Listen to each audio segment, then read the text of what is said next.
Olá, boa noite. Como estão todos vocês? Aqui é o Reverendo Hélio, pastor da Igreja Presbiteriana de Vila Nova.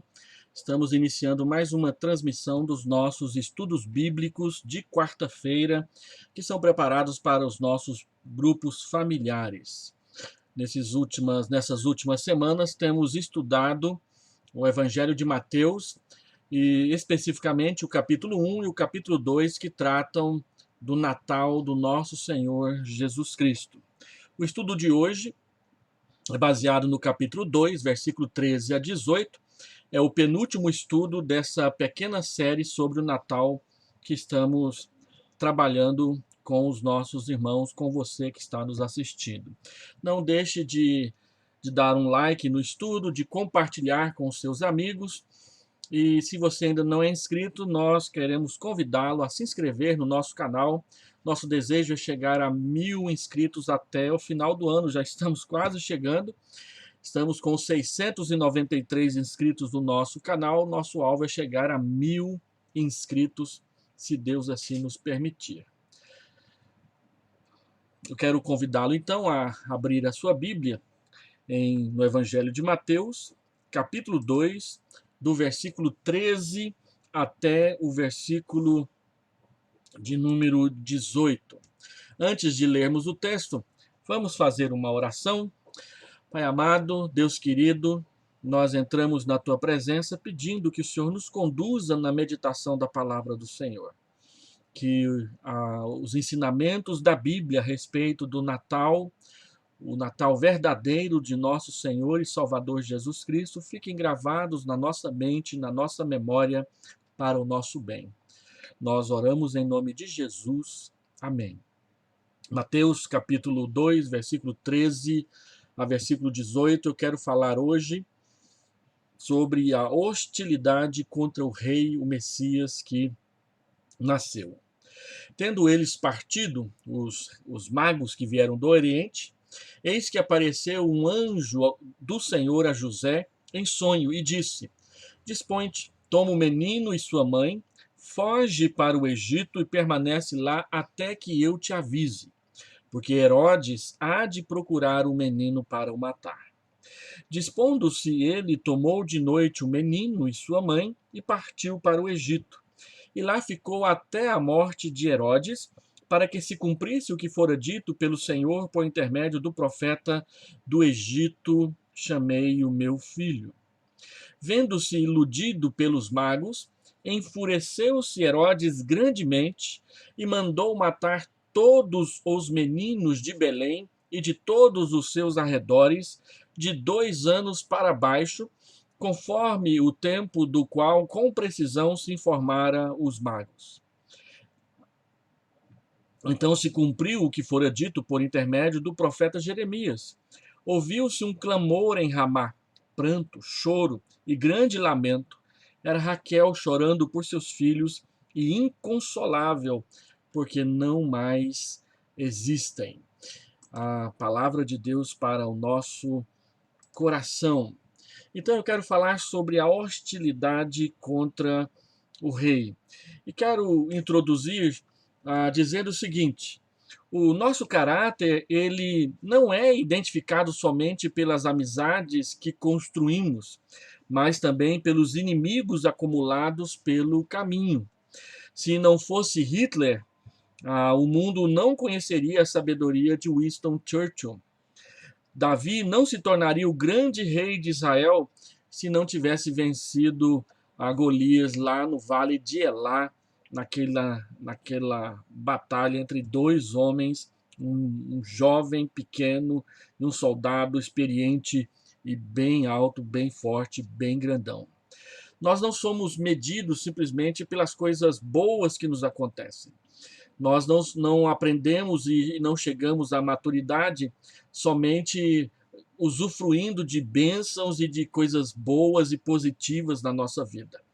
Boa parte do nosso caráter é construído exatamente no meio das lutas, das dificuldades, das adversidades e dos adversários que nós temos de enfrentar na nossa caminhada. E assim também foi o período em que o Senhor Jesus andou aqui na terra, vivendo como homem. Desde a sua mais tenra infância, quando era indefeso e carecia da proteção dos seus pais, que aqui na terra cuidavam dele, José e Maria, mas também da providência sobrenatural de Deus, o Pai Celestial, que o enviou, e o enviou desde o nascimento até o período da sua morte e ressurreição, quando ele tinha 33 anos de idade. Segundo Mateus, Jesus Cristo, nascido em Belém, é o rei dos judeus. O rei que Mateus nos apresenta em seu evangelho também enfrentará seus inimigos, e seus inimigos são muitos. Um esboço simples dos capítulos 1 e 2 de Mateus, conforme nos é dado por um escritor, Warren Wiersbe. Ele divide o capítulo 1 e 2 de Mateus em 4 parágrafos. A linhagem do rei, capítulo 1, de 1 a 25, ela é humana, de 1 a 17, mas ela também divina, de 18 a 25. A reverência ao rei, capítulo 2, de 1 a 12, onde Jesus recebe ouro, incenso e mirra. O capítulo 2, 19 a 23, a hostilidade contra o rei, capítulo 2, 13 a 18, quando Herodes manda matar as crianças, os meninos em Belém. E o último estudo que nós faremos semana que vem, a humildade do rei, capítulo 2, 19 a 23, porque ele será chamado de Nazareno. Em tudo isso, Mateus deixa claro que nada acontece por acaso e nem acontece também por um triz. Nem de longe somos deixados a imaginar que Deus livrou seu filho na última hora, no último minuto, por um triz, quando alguém estava tentando arrombar a porta da casa onde eles estavam hospedados lá em Belém. Isso acontece muito em filmes, que sempre colocam as coisas acontecendo por um triz, para dar suspense, para dar emoção, para mostrar que a coisa é uma aventura. Mas Deus não é assim. Deus, quando conduz os cursos da história pela mão da sua providência, ele não faz dessa forma. Embora alguns momentos isso aconteça, 1 Coríntios, capítulo 10, versículo 13, diz que quando somos tentados, Deus proporciona um livramento, e a palavra que é traduzida por livramento ali é uma porta que se abre no último momento. Deus faz assim também algumas vezes, mas nas narrativas de Mateus, de Lucas, sobre o nascimento de Jesus, você não percebe nem de longe que, embora Satanás esteja perseguindo o Salvador, ele não se aproxima dele, não chega a ter qualquer expectativa e esperança de que vai tomá-lo nas suas mãos para vencer a batalha contra o céu. A história de Mateus,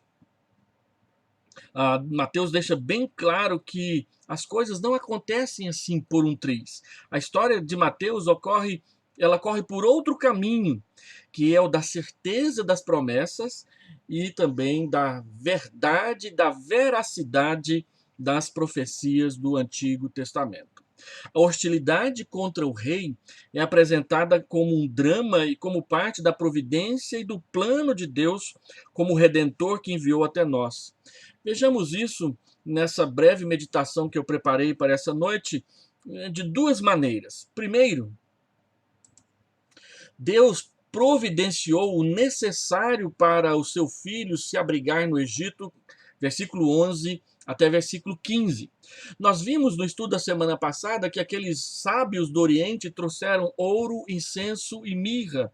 Ouro para o rei, incenso para o sacerdote, mirra para preparar o sepultamento daquele que iria conhecer as dores amargas de uma cruz.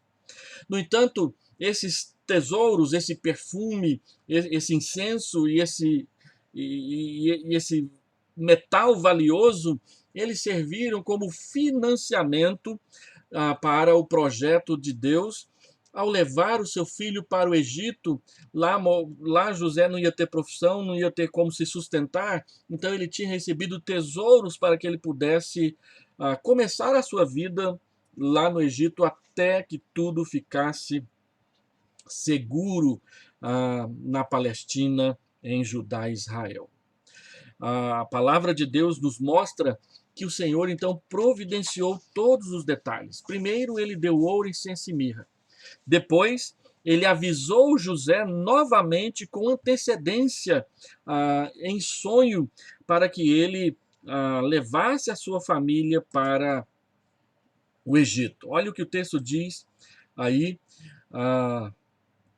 Tendo eles partido, versículo 13, eis que apareceu um anjo do Senhor. Deus enviou um anjo para trazer orientações a José a respeito do que ele devia fazer.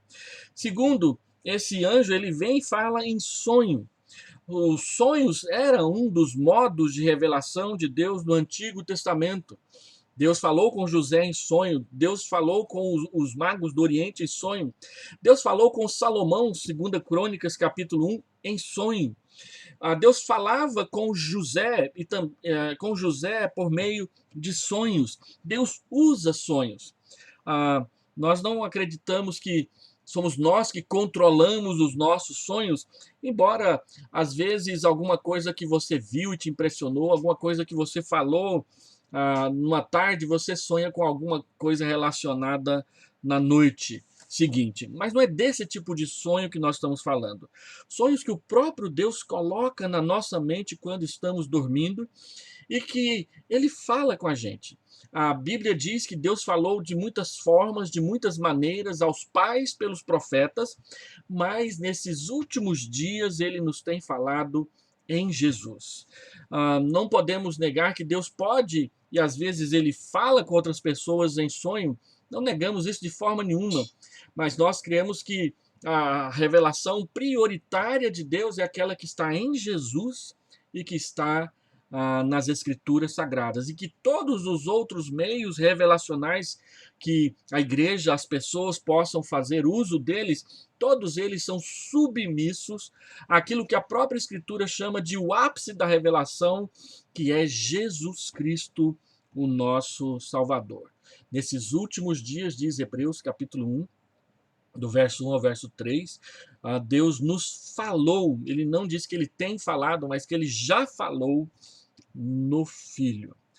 Deus avisou José em sonho, e José entendeu que era Deus que estava instruindo a ele a respeito do que deveria fazer. Qual é a instrução? A instrução é: foge para o Egito, dispõe-te, diz o verso 13, toma o menino e a sua mãe, foge para o Egito. A palavra é forte, ele deve fugir, é fuga, não é um passeio turístico, não é férias remuneradas, mas é uma fuga, é uma palavra que demonstra a real presença de um perigo iminente que pode chegar a qualquer momento e bater na sua porta. Embora o texto deixa bem claro que eles saíram de noite, não diz que eles saíram em meio ao tumulto causado pela invasão de soldados que estavam entrando na casa e matando crianças com menos de 2 anos de idade. E o texto diz que eles partiram de noite, sem nenhum alarde, sem nenhuma cerimônia, sem nenhuma festa de despedida, sem nenhum presente recebido de ninguém, na calada da noite, no silêncio da noite, um horário que não era muito apropriado para se viajar, eles saem da cidade discretamente e vão para o Egito. Quando Herodes envia suas tropas para assassinar crianças, Jesus já não estava mais lá, ele estava seguro, ou indo, ou já tinha chegado lá no Egito. E a segunda parte do recado está escrito aí no versículo 13, foge para o Egito e permanece lá até que eu te avise. Qual a razão disso? Herodes há de procurar o menino para o matar. Quando Herodes pediu explicações mais detalhadas a respeito do que os magos haviam visto e por que eles tinham vindo à Palestina, a intenção de Herodes não era adorar a Jesus, mas era matá-lo. Ele tinha matado 3 de seus filhos, porque ele percebeu e achou que eles estavam ansiosos para poder assumir o trono no lugar do seu pai. E Herodes não queria isso. Se ele foi capaz de matar os seus próprios filhos porque almejavam o trono, quanto mais um que veio por meio de uma profecia das escrituras sagradas. Todos os filmes de aventura que falam de uma profecia que diz que vai aparecer um libertador, todas elas, sem exceção, são baseadas nesse episódio desse encontro dos magos com Herodes e a explicação dos saduceus, dos sacerdotes e dos escribas. A palavra de Deus ensina para nós, então, em primeiro lugar aqui nesse texto, que Deus providenciou o necessário para seu filho se abrigar no Egito. Fique no Egito até que eu avise. O Egito ficava relativamente perto de Jerusalém. E lá no Egito havia uma forte e próspera colônia judaica, onde Jesus poderia crescer, pelo menos em parte da sua infância, discretamente, no anonimato, sem chamar muita atenção. Quem assistiu aquele filme O Quarto Sábio, tem uma cena em que o sábio vai lá no Egito e o camarada arruma um impostor para dizer que era Jesus, a fim de poder voltar para a Babilônia, na sua terra natal. Em segundo lugar, o texto nos ensina e nos fala, nesse tempo de hostilidade contra o rei, que a fuga para o Egito fazia parte do plano redentivo de Deus. Herodes percebeu que os magos não voltariam a Jerusalém. E o texto então mostra qual foi a sua reação. Primeiro, o texto diz que ele se viu iludido pelos magos. Segundo, o texto diz que ele ficou enfurecido, e juntamente com a palavra enfurecido, diz que ele se enfureceu grandemente, ele ficou possesso, muito enfurecido. E terceiro, então, ele manda matar todos os meninos, não as meninas, só os meninos, de 2 anos para baixo, de Belém e de todas as vilas ao redor de Belém, agindo preventivamente para que Jesus não escapasse de forma nenhuma. Só que quando Herodes armou esse estratagema, Jesus já estava longe. Observe que a estratégia de Herodes é igualzinha à estratégia do faraó no Egito quando Moisés nasceu. Que todos os meninos nascidos dos judeus, dos israelitas, deveriam ser lançados no Nilo. Agora, todos os meninos devem ser mortos, todos de 2 anos para baixo. E aí você assiste um filme sobre a infância de Jesus e percebe as tropas de Herodes chegando em Belém, e parece que Belém é uma cidade até grande, porque eles matam crianças praticamente em todas as casas. Ora, é bem assim, um exagero. Os filmes exageram a fúria de Herodes quando mostram muitas mortes em Belém. Na verdade, a cidade era bem pequena e certamente não havia tantos recém-nascidos assim de 2 anos para baixo. Mas a crueldade está na razão do assassinato. A cobiça pelo poder e a intenção clara de livrar-se de todos os concorrentes ao trono levaram Herodes a tomar a decisão de mandar matar todos os meninos nascidos daquele dia até 2 anos para trás, em Belém e nas pequenas cidades ao redor de Belém. A crueldade está aí. Ele manda matar todas as crianças, como uma medida preventiva de alcance médio, para não permitir que Jesus ascenda ao trono de Israel. E a semelhança com os crimes do Egito nos chamam ainda mais a atenção, porque Herodes ele foi calculista. Ele usou as informações que os magos lhe forneceram a respeito do Messias, as informações que a própria Escritura havia dado para ele através da boca dos sacerdotes e dos escribas, e calculou ali, fazendo uma espécie de margem de erro para poder matar Jesus. Mas não conseguiu. Nem por um triz. Deus já havia providenciado a fuga do seu Filho eterno, do nosso Salvador divino humano, para um local onde Herodes não tinha jurisdição, onde ele não podia encontrar Jesus Cristo.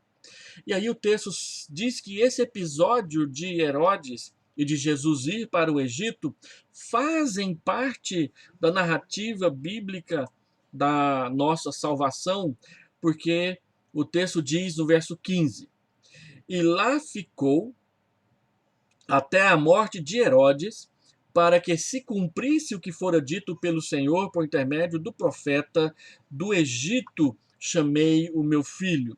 Essa é uma frase que aparece em Oséias, capítulo 11, versículo 1. E os escritores bíblicos entendem que aquela declaração de Oséias era uma profecia a respeito do Messias que veio e morou um tempo no Egito. Do Egito chamei meu filho. Ele chama Jesus do Egito da mesma forma como chamou Israel do Egito.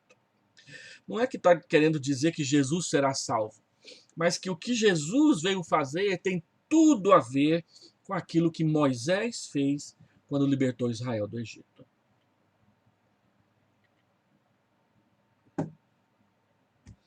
E a segunda profecia é uma profecia bem mais triste. Ela está aí, no versículo 17, quando Herodes manda matar todos os meninos de 2 anos para baixo. O verso 17 diz para nós: então se cumpriu o que fora dito por intermédio do profeta Jeremias. Jeremias, capítulo 31, verso 15 em diante. Ouviu-se um clamor em Ramá, pranto, choro e grande lamento. Era Raquel chorando por seus filhos e inconsolável porque não mais existem. Há algumas observações importantes que nós temos de fazer aqui. Primeiro, se é Belém, por que ele diz Ramá? E se é Maria, por que ele diz Raquel? A profecia do Antigo Testamento de Jeremias tinha a ver com Judá ser levada cativa para a Babilônia. Jeremias compôs esse lamento porque quando Nabucodonosor invadiu Jerusalém e ele levou os cativos, ele fez uma primeira parada em Ramá. E de Ramá ele organizou todos para serem levados para a Babilônia. E Belém, Raquel está colocada aqui porque Belém é exatamente o local onde Raquel foi sepultada. Quem é Raquel? Raquel é a mãe de José e de Benjamim, a esposa preferida de Jacó. Quando Raquel morreu, Jacó a enterrou em Belém, aqui nessa próxima prancha. Essa aqui é uma fotografia do túmulo de Raquel em Belém. Ele está lá até hoje. Na internet tem várias fotos do túmulo de Raquel. E lembre-se que Raquel faleceu quando Benjamim nasceu. Então o que Jeremias está falando é que Raquel, que deu à luz a seu filho Benjamim, caçula, em Belém, e morreu e chorou por causa disso, agora ela chora. Raquel é considerada a mãe de Israel. Ela chora porque seus filhos, os filhos de Benjamim, os filhos de José, os filhos de Jacó estão sendo levados para a Babilônia. E Mateus aplica essa profecia de Jeremias ao triste evento que aconteceu em Belém.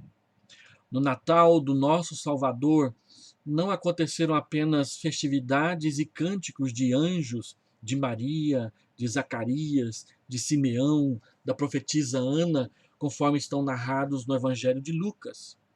Tem o evento de Belém, é a nota triste na história da encarnação do nosso Salvador, que ele veio para nos salvar, mas há inimigos, há hostilidade. Todo aquele que a receber Jesus receberá a sua cota de sofrimento para a vida cristã.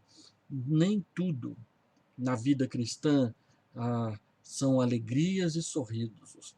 Existem notas tristes, existem interlúdios, existem momentos em que o tom da sinfonia ele abaixa, ele fica calmo, ele fica triste, para depois retomar no próximo movimento o seu ritmo normal. E essa história que Mateus conta para nós deixa-nos pelo menos 3 aplicações que eu gostaria que você guardasse no seu coração. Primeiro, o lugar de sepultamento e lágrimas se tornou o lugar do nascimento e da alegria. Raquel morreu em Belém. E toda vez que um judeu se lembra de Belém, ele se lembra do túmulo de Raquel, a mãe de Israel.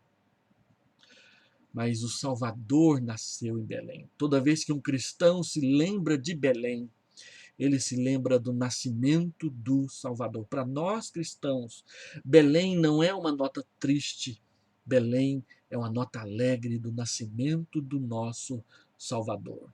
Belém nos chama como cristãos a celebrar a vida do nosso Senhor, que nasceu, que teve oposição, mas que Deus em um momento sequer o desamparou para que ele ficasse à mercê, debaixo do controle daqueles que o odeiam. Jamais a igreja esteve debaixo do controle daqueles que a odeiam.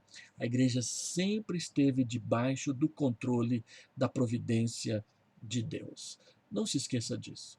Belém, a casa do pão, é o lugar da alegria. Segundo, quem ama a Cristo precisa estar ciente de que enfrentará a oposição de Satanás e do mundo.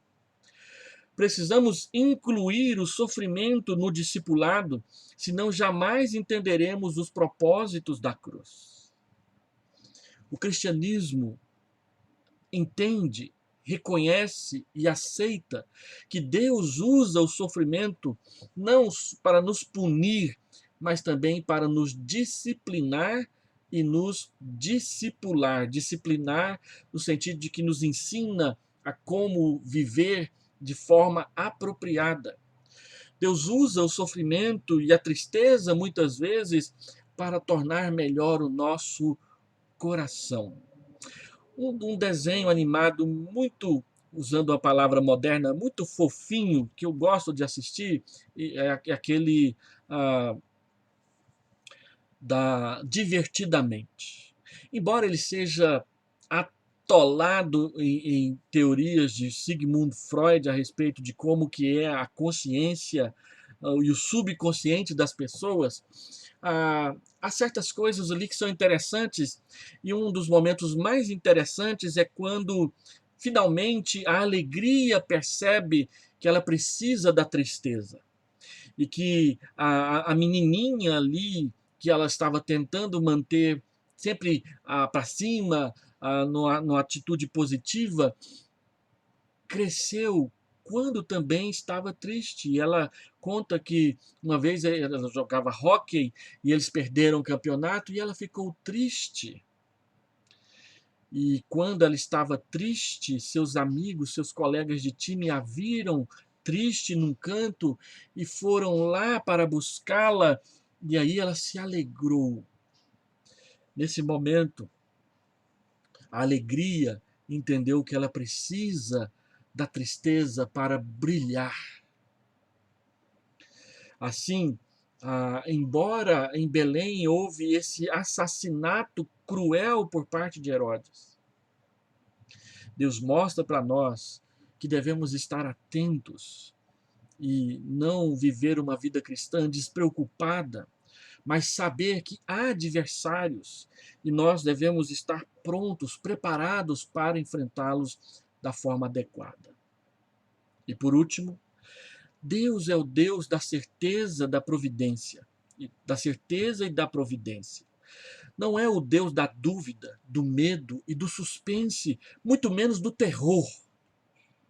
Ele não só protege, como providencia o necessário para o cumprimento da sua palavra. Isto aconteceu para que se cumprisse a Escritura. Mateus, ele é firme em bater nessa tecla constantemente no seu evangelho. Isso aconteceu para que se cumprisse a Escritura. Os eventos do mundo, os mais tristes deles, estão debaixo e encaixados dentro da multiforme sabedoria de Deus para administrar o seu projeto eterno, do qual você e eu, nós fomos chamados a participar por meio da salvação em Cristo Jesus. Nesse Natal, ao celebrar Jesus Cristo, lembre-se de que existe sim aquele momento de reflexão, de pensar nos valores, de medir as possibilidades, de se precaver contra as adversidades, porque nem todos os dias serão ensolarados. Haverá tempestades, haverá frio, haverá dias sombrios, mas eles passarão. E se o mal estiver envolvido com isso, Deus nos protegerá, como protegeu seu filho e o seu plano das investidas de Satanás. Não se esqueça disso. Vamos orar? Pai, guarda o coração de cada irmão, cada irmã que já assistiu e participou comigo desse estudo, e aqueles e aquelas que assistirão depois. Que a tua palavra alcance as suas almas para consolar, para fortalecer, para amadurecer a sua fé. A oração que eu faço em nome do Senhor Jesus. Eu quero trazer uma palavra de saudação a todos os irmãos que participaram comigo aqui ao vivo do estudo. Boa noite, Irene, Brandina, Thelma, Cleisia, Odracir, Iva. Boa noite para vocês. Que a graça do Senhor Jesus guarde o seu lar neste Natal. E todos aqueles que assistirão depois, não tem vergonha não, coloca um comentário aí. Quando alguém coloca um comentário, a plataforma deixa uma notificação de que alguém comentou, e sempre que eu vejo, ou eu respondo ao comentário, ou eu coloco lá pelo menos uma curtida de que a gente olhou, a gente soube que você passou por aqui. Deus te abençoe, Deus te guarde. Terminamos. Até a próxima, pessoal.